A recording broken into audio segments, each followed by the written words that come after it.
राधे राधे मित्रों, स्वागत है आपका राधे कथा सागर में। आज हम सुनेंगे माँ तुलसी जी की कथा। आइए चलते हैं कथा की ओर। तुलसी माता से जुड़ी एक कथा बहुत प्रचलित है।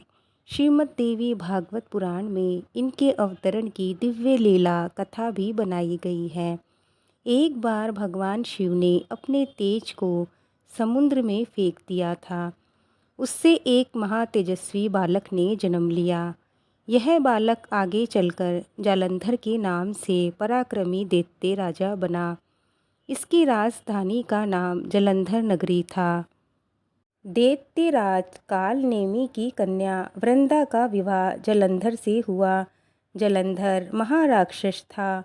अपनी सत्ता के मद में चूर उसने माता लक्ष्मी जी को पाने की कामना से युद्ध किया, परंतु समुद्र से ही उत्पन्न होने के कारण माता लक्ष्मी ने उसे अपने भाई के रूप में स्वीकार किया। वहाँ से पराजित होकर वह देवी पार्वती जी को पाने की लालसा से कैलाश पर्वत पर गया। भगवान देवादिदेव शिव का ही रूप धरकर माता पार्वती जी के समीप गया, परंतु माता पार्वती जी ने अपने योग बल से उसे तुरंत पहचान लिया तथा वहाँ से अंतर्ध्यान हो गई। देवी पार्वती जी ने क्रुद्ध होकर सारा वृतांत भगवान विष्णु जी को सुनाया। जालंधर की पत्नी वृंदा अत्यंत पतिव्रता स्त्री थी। उसी के पतिव्रत धर्म की शक्ति से जालंधर ना तो मारा जाता था और ना ही पराजित होता था।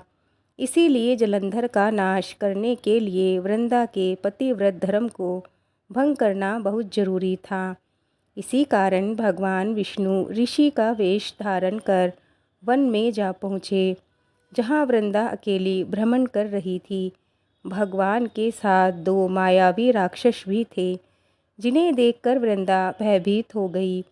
ऋषि ने वृंदा के सामने पल में दोनों को भस्म कर दिया। उनकी शक्ति देखकर वृंदा ने कैलाश पर्वत पर महादेव जी के साथ युद्ध कर रहे अपने पति जालंधर के बारे में पूछा। ऋषि ने अपनी माया जाल से दो वानर प्रकट किए। एक वानर के हाथ में जालंधर का सिर था तथा दूसरे हाथ में धड़। अपने पति की यह दशा देखकर वृंदा मूर्छित होकर गिर पड़ी।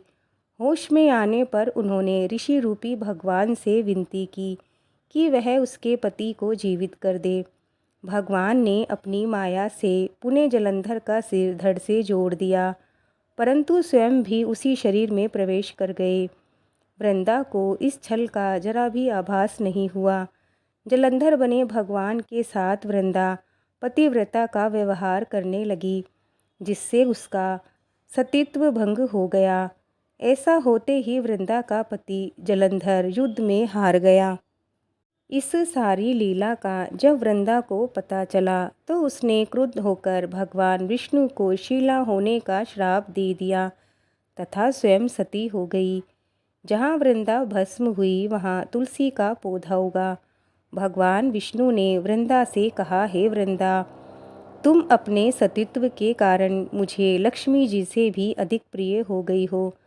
अब तुम तुलसी के रूप में सदा मेरे साथ रहोगी। जो मनुष्य मेरे शालिग्राम रूप के साथ तुलसी जी का विवाह करेगा, उसे इस लोक और परलोक में विपुल यश प्राप्त होगा।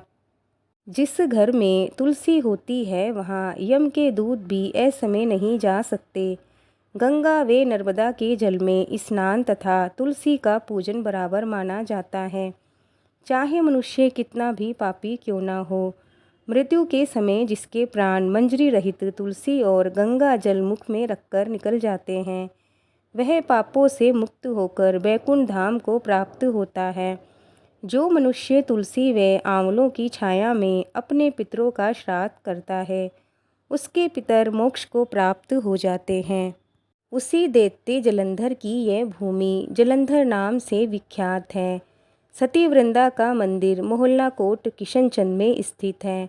कहते हैं इस स्थान पर एक प्राचीन गुफा है जो सीधी हरिद्वार तक जाती है।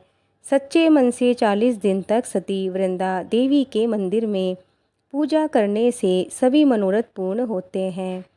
मित्रों, ये कथा यहीं पूर्ण होती है। बोलो माँ तुलसा जी की जय। आपको आज की कथा कैसी लगी हमें लाइक कमेंट करके ज़रूर बताएं।